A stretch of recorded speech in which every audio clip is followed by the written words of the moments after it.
دعا کیا تم کہتے ہو اس کا نام نہیں ہے، بلکہ کیا تم ہو اس پر اس کا سارا انحصار ہے۔ عبادت کیا تم کرتے ہو اس سے اس کا کوئی لینا دینا نہیں ہے، بلکہ اس کا تعلق ہے اس سے کہ تم کیا ہو۔ تم لوگ سمجھ ہی نہیں رہے کہ دین کیا ہے۔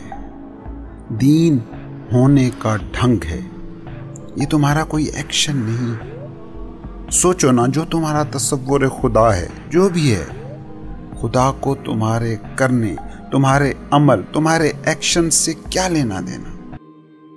ایک بات سمجھ رکھو، دین کا تعلق تمہارے ایکشن سے، عمل سے نہیں ہے، زندگی سے ہے۔ زندگی کل بینگ ہے، تم اس کل بینگ کا ایک جزو ہو۔ اس کو یوں سمجھو، یوں دیکھو، تمہارا جسم ٹریلینز آف سیلز پر مشتمل ہے، اربہ ارب خلیے۔ کیا تم ہر سیل، ہر خلیے کے ایکشن کا حساب کتاب رکھتے ہو؟ بالکل نہیں۔ ہاں، ہر خلیہ تمہارے ہونے کے ڈھنگ سے ضرور جڑا ہے۔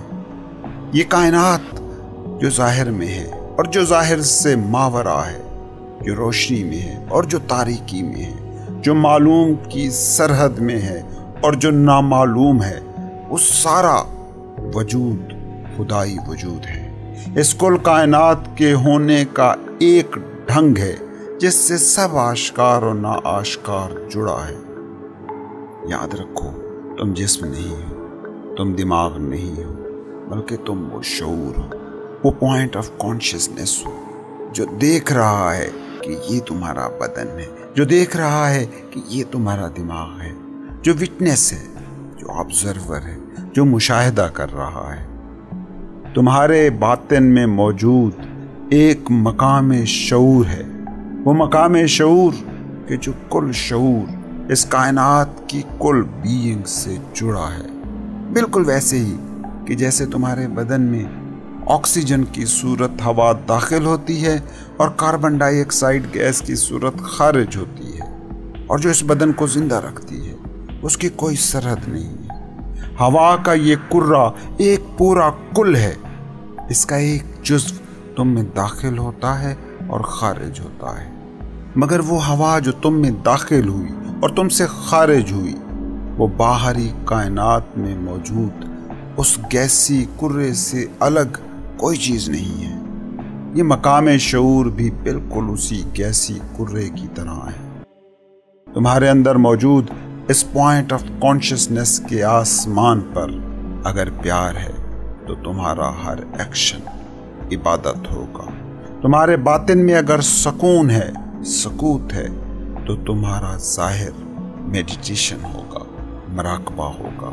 تمہارا باطن اگر پل پل کانشیس ہے، شعور ہے، تو تمہاری پوری زندگی عبادت ہوگی۔ یہ اصول کی بات ہے، اسے سمجھے بنا نہ تم دین کو سمجھو گے، نہ عبادات کو، نہ دعا کا راز تم پر کھلے گا، نہ خدا کی پہچان تمہیں ہو سکے گی۔ تم لوگوں کی توجہ باہر پر ہے، باہر سے کچھ ایڈ ہو جائے تو سمجھتے ہو کہ تم زیادہ مکمل ہو گئے، باہر کی دنیا سے کچھ تفریق ہو جائے، مائنس ہو جائے تو سمجھتے ہو کہ تم نامکمل ہو گئے ہو، ادھورے رہ گئے ہو۔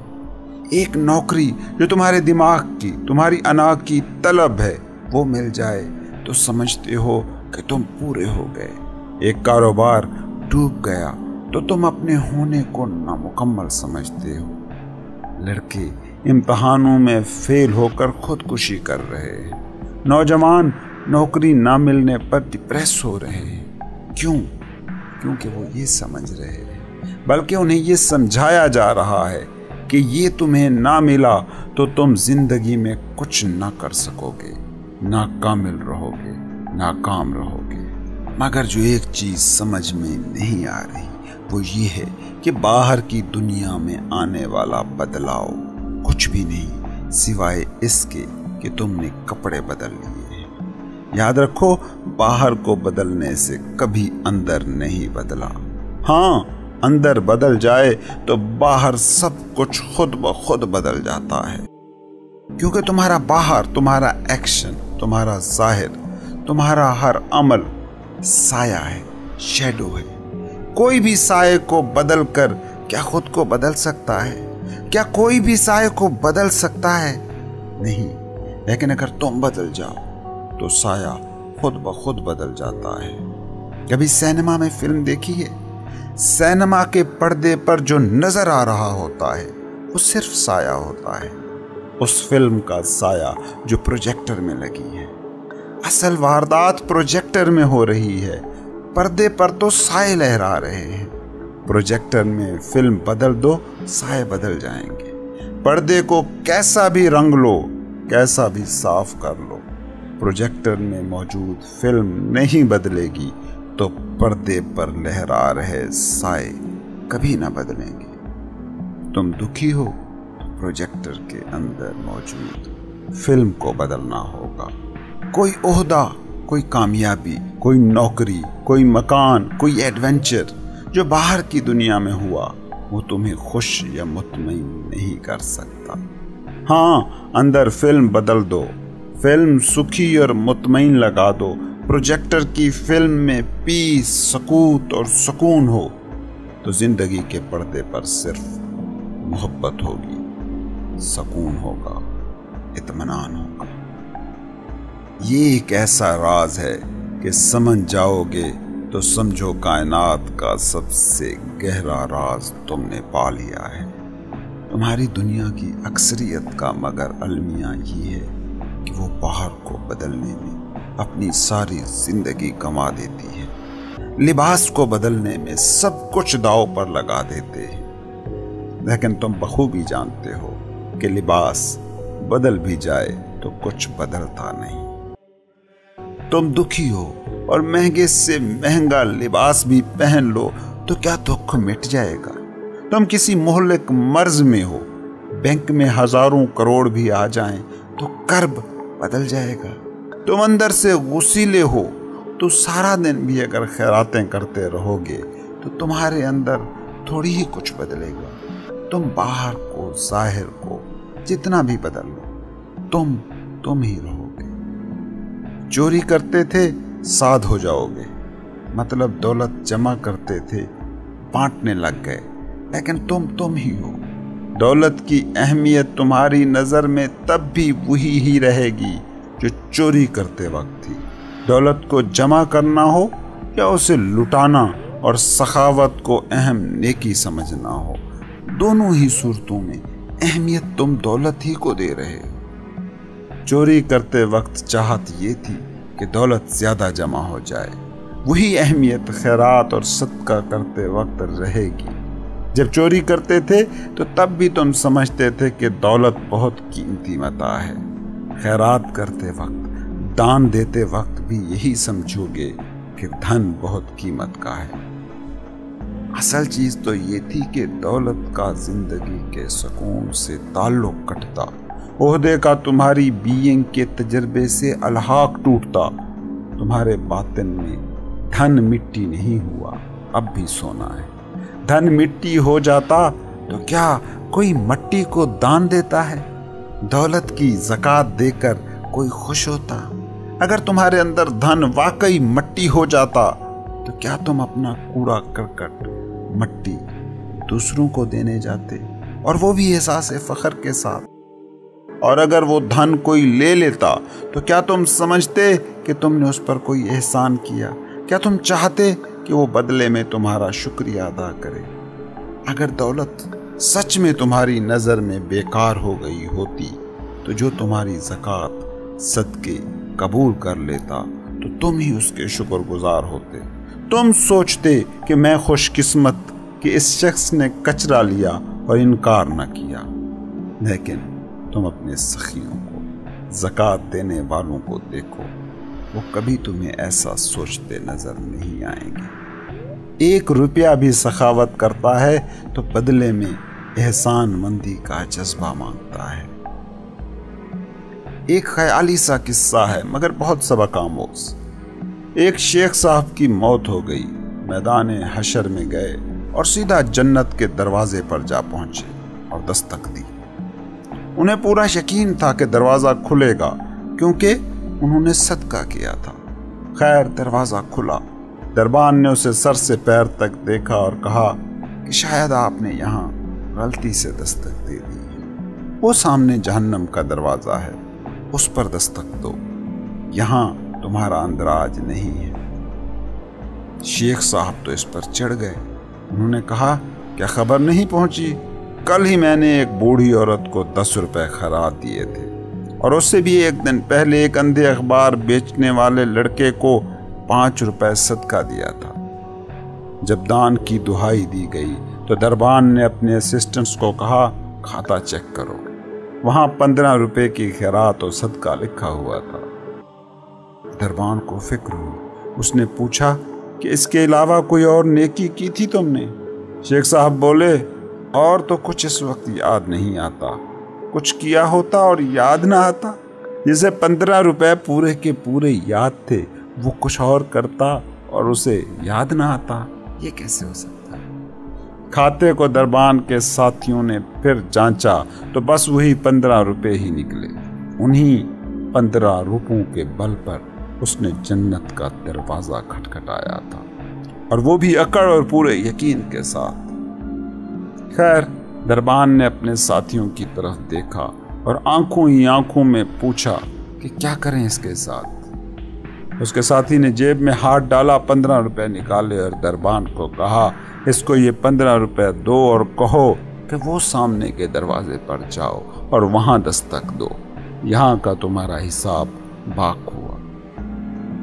سوچو پیسوں سے کبھی جنت کا دروازہ کھلتا ہے؟ اس بات کو سمجھو کہ تم چاہے پیسے کو پکڑو یا چھوڑو، دونوں ہی صورتوں میں پیسے کے اہم ہونے کا تصور راکھ نہیں ہوتا۔ تم چاہے دنیا دار ہو یا دھونی رما کر جنگل میں جا بیٹھے ہو، تمہاری دنیا کی ویلیو وہی کی وہی ہے۔ تم پیٹ کرو کہ منہ، تمہارے سفر کی نیچر میں کوئی خاص فرق نہیں آیا جب تک کہ باطن سے نہ بدل جاؤ۔ کپڑوں کا نہیں، اندر کا انقلاب چاہیے، اور یاد رکھو جیسے ہی اندر بدلتا ہے سبھی کچھ بدل جاتا ہے۔ یہ راز سمجھ میں جس دن آ گیا سب کچھ بدل جائے گا۔ اس راز کا ایک چھوٹا سا حصہ بھی پا لیا تو سمجھو وہ چنگاری ہے، اور تمہارے باطن میں اگر بارود خشک ہے، گیلا نہیں ہے، تو وہ سارا بارود جل اٹھے گا۔ لیکن اگر تمہارے اندر کا سارا بارود گیلا ہو گیا ہے تو ایسی ہزاروں بھی چنگاریاں پڑیں گی، کوئی فرق نہیں پڑے گا۔ تم ان چنگاریوں کو بجھا دو۔